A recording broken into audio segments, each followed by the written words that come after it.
Also, a very warm welcome and welcome to Chattaboogie Bull as we will discuss what is standing outside there. If you haven't been between the animals, listen up closely. We're going to discuss them in some detail, then find out from the clever oaks here next to me what we're going to do. To my guests, you are allowed to answer in Afrikaans should you feel like it. And but firstly, we've got Christopher Havenega here next to me. Christopher, always nice to having you around. And then Marianne is standing in for Ian Kulijn.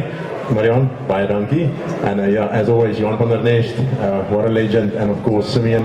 Simeon, always a pleasure being here, and it's an honor to be able to do this at your venue. And I love doing it every year. And I'm going to start tonight, Christopher. I think I'm going to start with you. And we spoke about it earlier, but it's something that I do want to make a point of.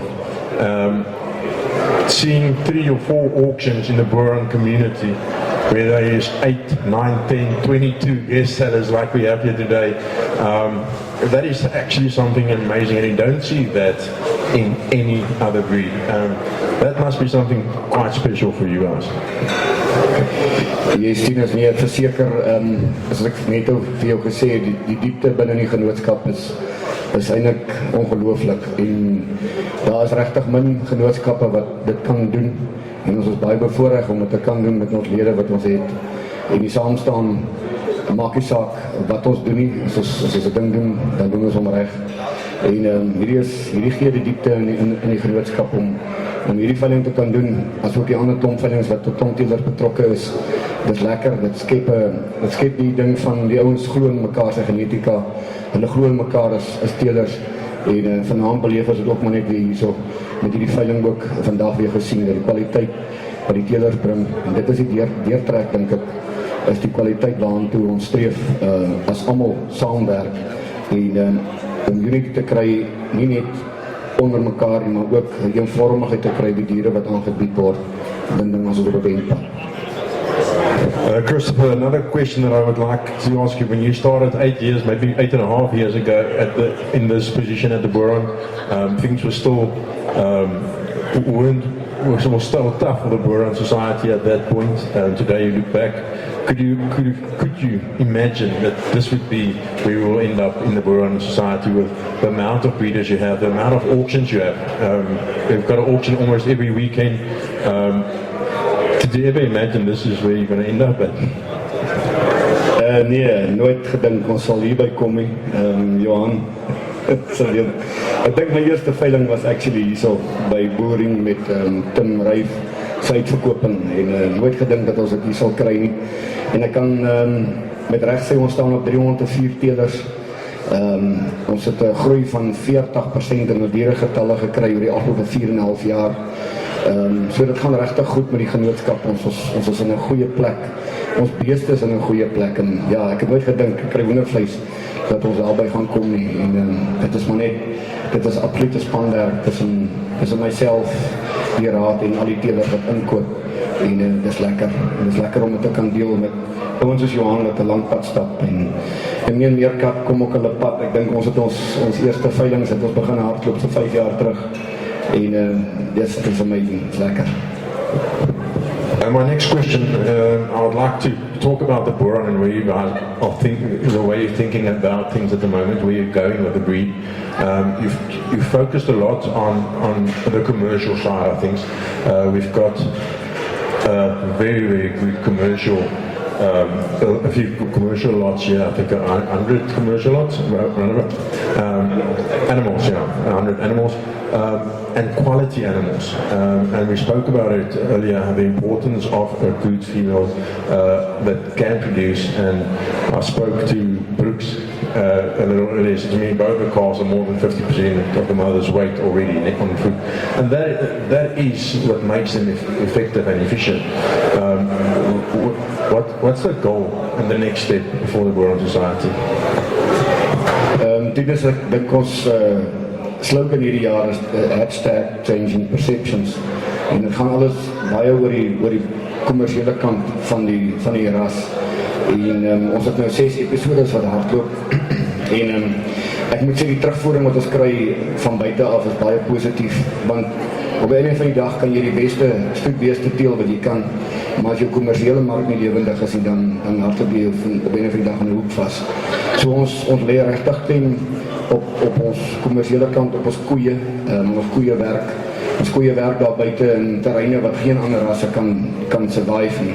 En ek dink dit is wat ons gesien het in hierdie episodes wat ons gedoen het. En toevallig twee van die ouens wat ons episodes gedoen het, Pieter Erasmus en Leon van Tonder is hierso deel van hierdie veiling. En dit is 'n eye-opening om te sien hoe ouens kommersieel boer met hierdie diere, ekstensief, lae onderhoud bees, wat hulle maksimum wins uit hulle kan uithaal per hektaar. En ek dink dit is waar die Boran sterk staan as 'n moederkoei, ook in die backgrounding deel van die osstelsel. En ek dink dit is waartoe ons beweeg, ook as 'n genootskap, om te sê oor hierdie resep werk. As jy rosse vat in die background hulle, dan rond hulle baie vinnig. Ek het sommer vandag gekyk met sy bulle op 'n sekere ouder kom hulle in die voerkraal, dis 35, 40, 50 dae dan slagbaar.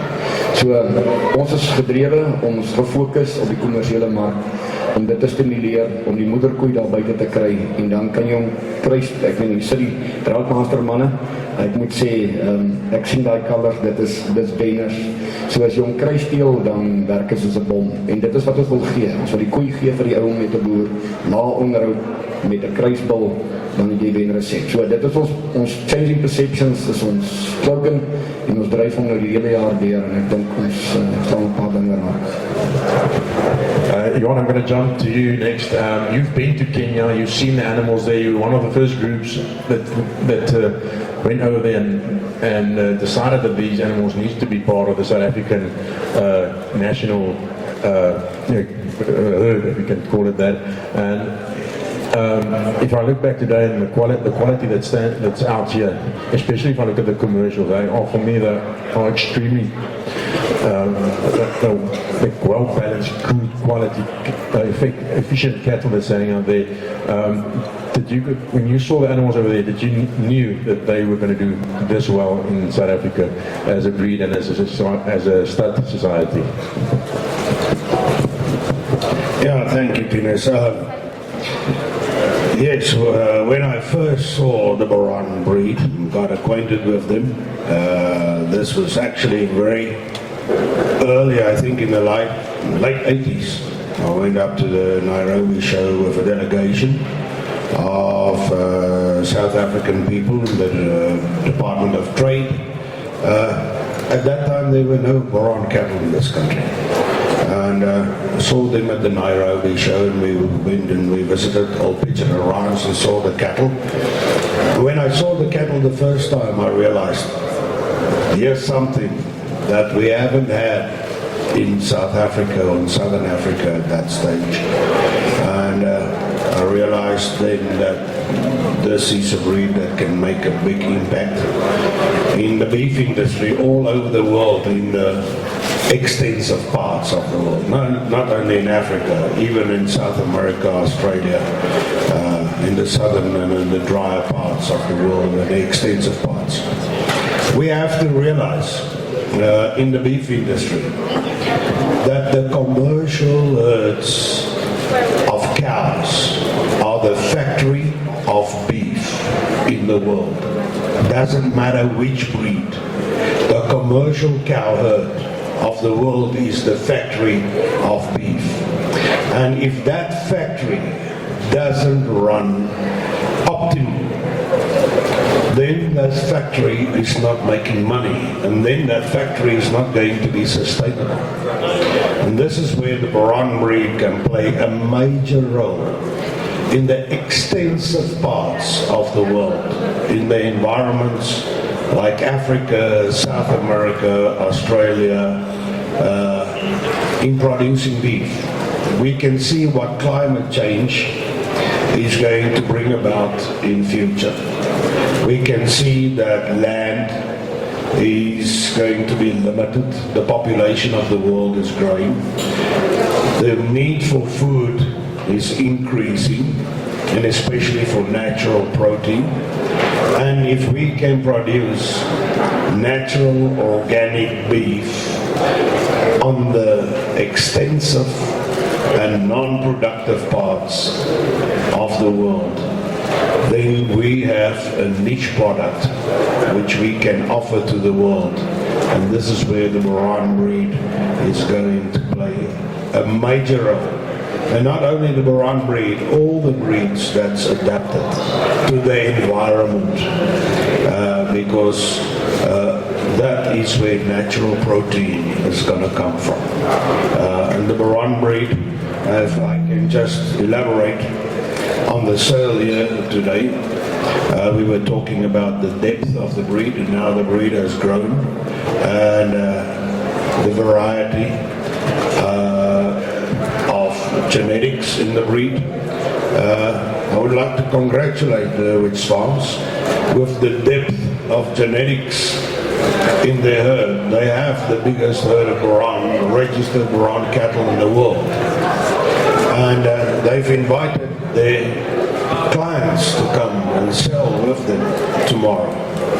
And the offering here is immaculate, which shows the depth of this herd and everybody that believes in the genetics, but also of the whole breed as such, because this is not only pure Herbert's genetics, it's pure Boran genetics, which comes out of the whole this Boran breed in South Africa. And I want to congratulate you guys with one hell of an offering, and also all the breeders that is participating here. I think you all can be really, really proud, and it's so nice to see the quality of the cattle coming through out of each and every herd in the country, in the Boran industry.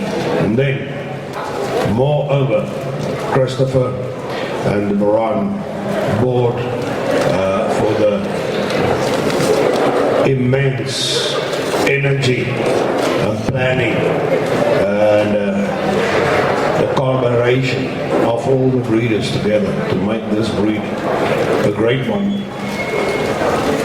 in this industry, which we are. It's very feedlot orientated and weaner production.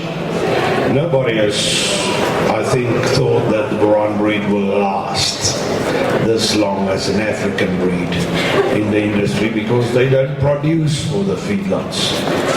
But let me tell you, the Boran mother cow and the Boran cross cow is like the guys are saying, God's gift to cattlemen in Africa. They are the #1 commercial cow in the industry. Thanks, Johan, and that's why I love interviewing you. You only have to ask one question, and he does the rest for you. Marion, you guys been part of the industry for 5 years. I still remember you guys running around getting everything sorted here.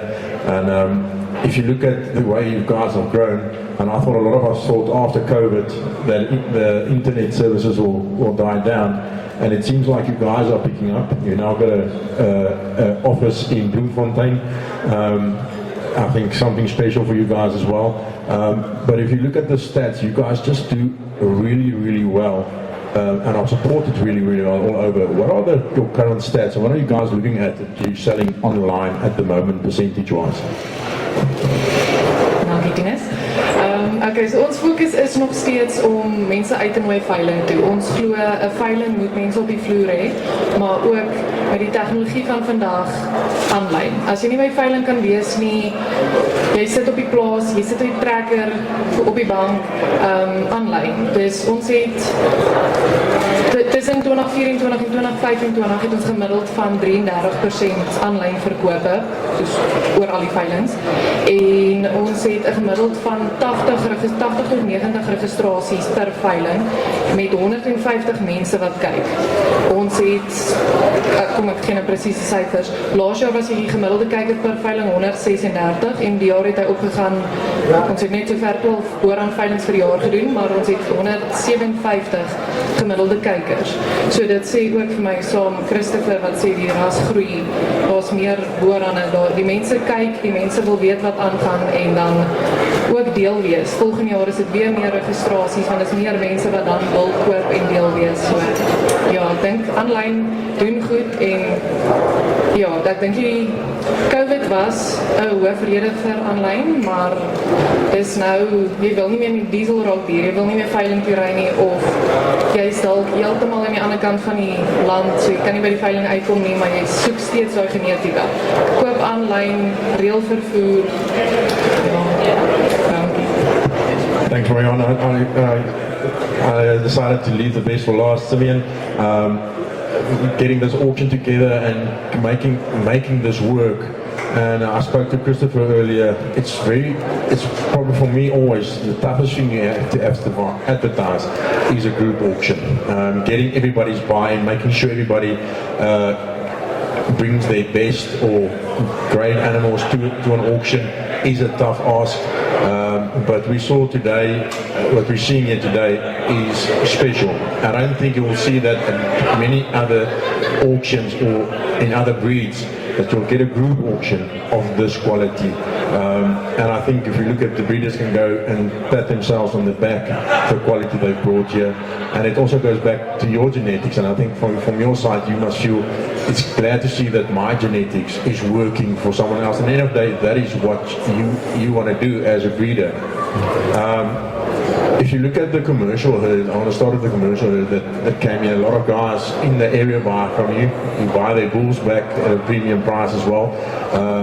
With stock theft and stuff, the Boran does really well. It's really tough to take one Boran out of a herd. I think you guys are just starting to grow in this area. I don't think it's ever going to stop if I look at the success that we see if you drive from Ermelo to Darvel, the amount of commercial Boran along the road. Yeah, Tinus, thanks very much. Don't know what's going on with the sound behind me, but okay. Yeah, absolutely, Tinus. This is the Haarveld. This is Sauerveld. This is not the easiest place in the world to farm with cattle. You need animals here that are adaptable, survivable, tick hardy, resistant. We know we can go through all the list, the check boxes. But the truth of the matter is that the Haarveld, where we are, has become quite a popular source of where to house cattle and where to look after cattle. I mean, Christopher mentioned earlier that the Boran Society on this marketing campaign of changing perceptions, and 2 of the 6 places that he went to are here tonight, and one of the other ones is Cherokee he went to. That's 3 in this area alone. So I mean, this is definitely one of the places the animals are surviving. The stud breeders are in this area also. Yeah, absolutely. Between Bethel and Ermelo, I think there's 5 or 6 different registered stud breeders and commercial breeders. Our neighbors are using Boran animals as well, and you know, they can fight it, they can resist it, they can scream, shout, kick, scream, whatever they want to. But ultimately, if they want to be effective, commercial, profitable farmers of beef, then in this part of the world, the Boran is one of those animals you really need to consider seriously. And if you look at the quality of what these cattle look like outside, granted some of them came from all over the show, I mean, those things are unbelievable. I think they're actually the stars of the show, of the commercials. So absolutely, the Boran, wherever you want to plug it into the beef chain, it's one of those solution finders, not problem makers. Thanks, Marion. I was standing yesterday at the braai there in Bakkerstroom, and the guys around there were Drakensburgers, and there were Simbra guys and Droughtmaster guys, and they were speaking about this auction, and they were speaking about some of the quality of the cattle, and I don't want to name the lots, I don't want to make things more expensive for 1 or 2 guys, but they were picking out lots and showing that these guys are looking at what you guys are doing. These guys around the corner, guys that can farm 4,000 or 5,000 cattle in tough areas like you guys doing, are saying, they are looking at what you're doing, and if you look at the quality that you brought here today, is just changing the way we do stuck cattle, or stuck cattle are being sold on auctions. And I think as an example, my point I would like to get to is with the with the economy being what it is, we saw prices coming down all over the show a little bit. There's no two ways about it. But we still see an honest market, and I think that's what the bad economy does. It makes a market more honest. You don't see bad animals going for big prices in this type of economy, and I think the Boran has showed that very well. And I think we don't have space at an auction for low quality cattle. Is that sort of what you believe as well, and what you see around and what you see today? Yes, Tinus, I just want to start where you started in the beginning with your chat amongst all the other farmers out in Bakkerström. Look, it's a very complimentary statement that the guys are actually chatting about this auction, and I'd love to have been a fly on the wall there. But ultimately, this is a massive team effort, and it's not the team effort that started when we decided to put this auction together. This is a team effort that starts with dynamic leadership, with vision, and that actually begins at the Boran Council. That's where it begins. It begins with the Boran Council, it begins with the office, the admin staff. It then, migrates to the inspectors. The inspectors are the unsung heroes, actually, of this breed, because they do the hard job. They're the ones that have to sit out there in the rain, the dust. They have to fight the temperaments sometimes. They have to fight the handling facilities, and also they have to fight the breeders. And I think that's the biggest one to actually hurdle through. But, that's where it starts. It's called quality control, and that's really where it starts. And that's why the auctions and the product is getting better, and the filtering out is happening quite systematically. But yes, when it comes to auction level, and you really want to put your name and your brand behind the animals and your marketing, then absolutely, you have to bring the best. You have to bring the ones you don't want to sell. You've got to feel it in your toes and in your heart when that hammer eventually drops. And whatever the price is what the price is, because it's a buyer's market and it's a seller and demand scenario, and that's economics. But yeah, the quality, the sales are frequent. The better animals or the better genetics or what you feel is what's going to make that little bit of difference in your herd, the change, then that's what you have to go for. But ultimately, when you take the skin off, it's all the same. The colour's all the same. It's a non-discriminatory breed, and that's what it's ultimately all about by the time it's finished, and that is the teamwork that goes into it. When you then put a sale like this together and have the ability to work with such dynamic leaders as individuals that come together, it was an absolute pleasure to work with and to farm with, and not to farm with, to teamwork and to collaborate with. So this was actually very easy to put this whole sale together, but really the complement of what the guys were talking about starts in Bloemfontein and then migrates all the way through. Forgotten what you actually asked for at the second part, but that answers, I think, the real cherry on the cake of what the Boran breed is all about now. It's a team effort from breeder one with one animal, or friends of the Boran, I don't even know if the guys have still got that, all the way to the guy who's got the biggest herd. It's just one vision. And Christopher does the pioneering of that. He's focused, his WhatsApp groups, his voice notes. I mean, you can wake up in the morning on Monday morning and just get a good morning, guys. Welcome to SA. And that's what it all keeps going about. And really, it's just an amazing breed to be a part of. Yeah, I think my second question was about the economics of this current situation in South Africa. I think let me unpack that maybe a little bit more. For those who don't know, we've probably been in a recession for 3 years without knowing it. And we see it now. We see it in the market and in the housing markets and so on. But we also see it in the selling of cattle. The price we're still getting. It went up now for a little while, but for a long time we got less than we did 5 years ago at the abattoir or at the feedlots. But if you look at the auctions that you guys are having, yes, the price stabilized a little, maybe it came down on average by a bit, very normal for a breed to do that, but still the quality animals still going for big money. Looking at this auction, you're going to struggle to find a thing that you don't like. Is that sort of your perception that there's just no place in stud cattle and stud auctions for below average animals?